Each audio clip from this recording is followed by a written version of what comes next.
Hey guys, how's it going? Ghosty Rich here today, and today I'm going to be teaching you about Amazon Photos. Let's get into this. So first thing you need to know is you have to, of course, have an Amazon Prime account. If you have Amazon Prime, you're going to get videos, you can get some gaming perks, you can get a couple other really cool things. I highly suggest you get Amazon Prime. It's cheap, you get cheaper shipping, you get so much benefits.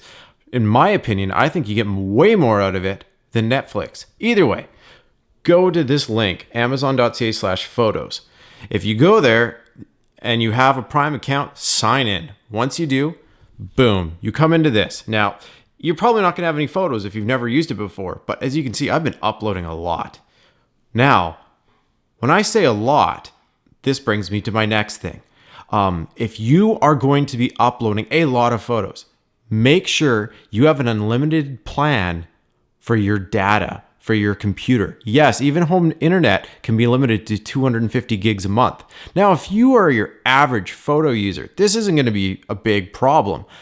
For me, I've been taking a lot of photos. You can see in 2019, I took 8,000 photos and I haven't even finished uploading all of mine yet. I have about 750 gigs of photos. So if you take that into aspect, it's something that you should know. You're allowed an unlimited amount of photos uploaded on here, but you need to be careful you don't exceed that data limit if you have one. For me, I don't have one. I actually have fiber internet to my house and I get about a gigabit worth of internet connection. And once again, it's unlimited, but still, I've been slowly uploading this throughout the evenings and I'll show you why.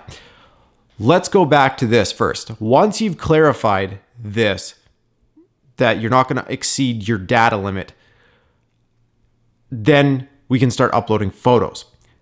Another quick thing for me to let you know about is if you're going to do this from your phone, make sure you're attached to Wi-Fi when you're uploading your photos. We'll go over the phone aspect afterwards. I want to show you this first.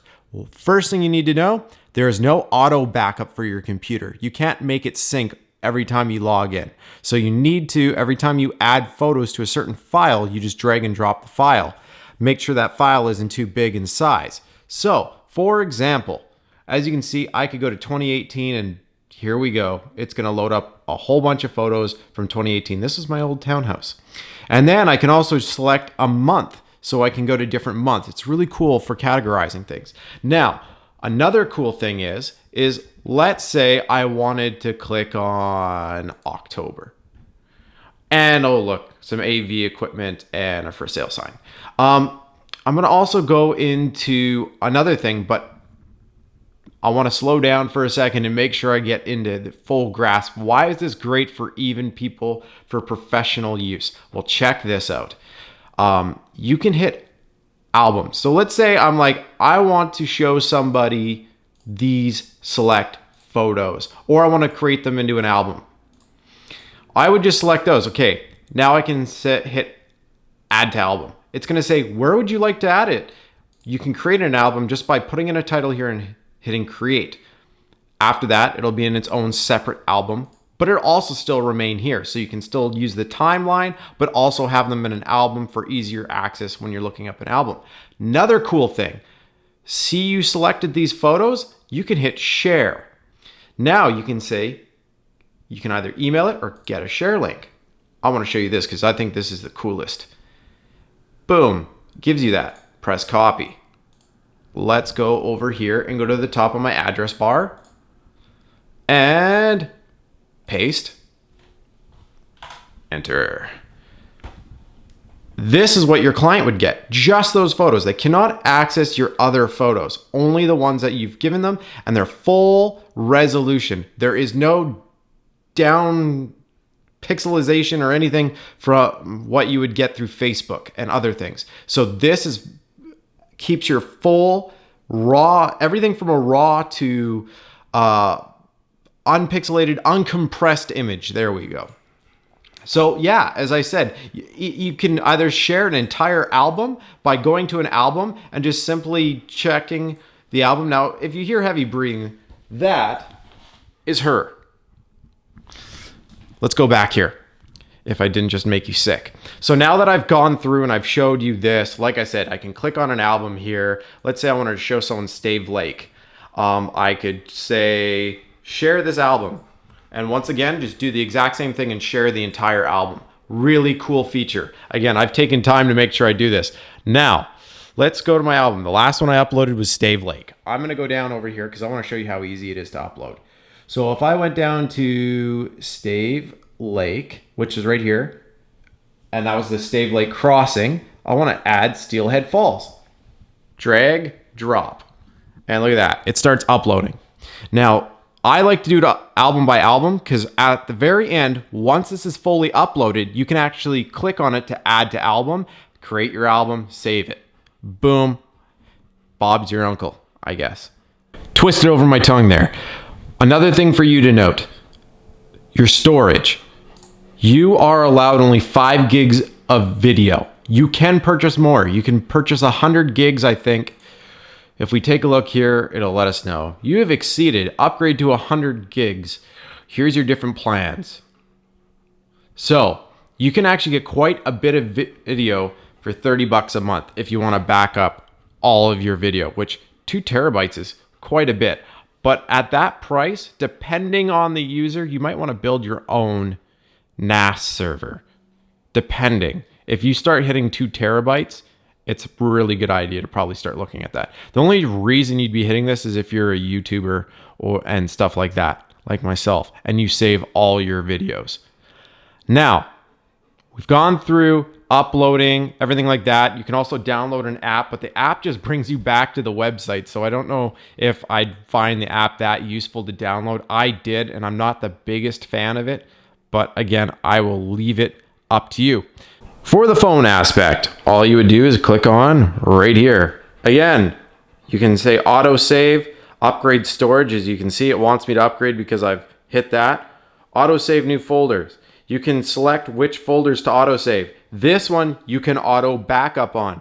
Why is auto backup good? Well, let's say you're out with your friends, you're taking a bunch of photos, and all of a sudden you trip and drop your phone in the lake. If you have it on auto backup, it's going to save all your photos. Downside, let's say your friend holds your camera button and it takes 300 photos of something that you don't care about. It's going to back up all 300 photos and probably kill your data plan. So that's why for me, I kind of play the game and all I do is I only back it up when I'm on Wi-Fi. This is a really good thing too because then it uses your house's Wi-Fi or your friend's Wi-Fi when you get there. And it doesn't use your data plan. If you have like 40 gigs of data and you don't really care, then go ahead, leave it open and have it auto backup. So every time you take a photo, it does that. And that's basically it. Oh, look, my dinner, my dog, more of my dog. So yeah, and again, still really good backup, but as you can see, it's a little slower. I'm actually kind of surprised I'm on really good Wi-Fi right now because it's mine. No. Either ways. That is a look at Amazon Photos. I think it's wicked. If you have a Prime membership, you can't complain. I have put in some really high definition photos because I wanted to see if it would degrade anything and if there truly was an unlimited backup. And like I said, I've got at least 500 gigs of raw photos and photos already uploaded, and I'm still slowly uploading. Like I said, I don't suggest just batch uploading your entire photo album because then you have to go through and try and put them into albums afterwards. If you already have albums, drag, drop, and then save the album. So that way it's much easier for you to access later. And then you can just label each section and you don't have to leave your computer on overnight. You can just do it periodically when you're using your computer and backing them up. Also, by having everything in albums like this, when you go to add new photos, you can first add them. Let's say you said photo dump 1 and you already know the album, you're gonna drop it in on here. You'd put photo dump 1, drag it over, and then it would upload all the images like so, all the new images, and you could hit add to album and add it to your existing album and then copy all those photos and put them into your album there. It does suck that you can't auto backup. That's the only thing this thing is missing, but I'm sure it'll be something they maybe add in the future. And again, 5 gigs is plenty for a lot of people's cell phone backup, but it all depends on how much resolution you're using when you're backing up.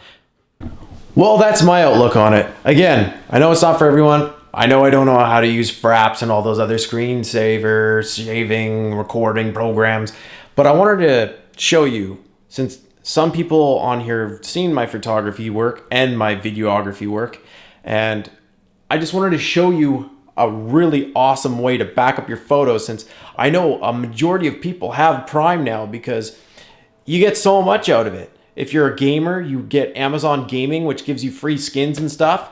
And then for Prime, you get a lot of new releases, actually. I've seen they had Monster Hunter, which is new at this time, and other things like that. So either way, I hope this kind of gave you some insight to it. If you enjoyed the video, give me a like, subscribe if you want. That's about it. Other than that, enjoy your night, day, wherever you're at. Have a good one.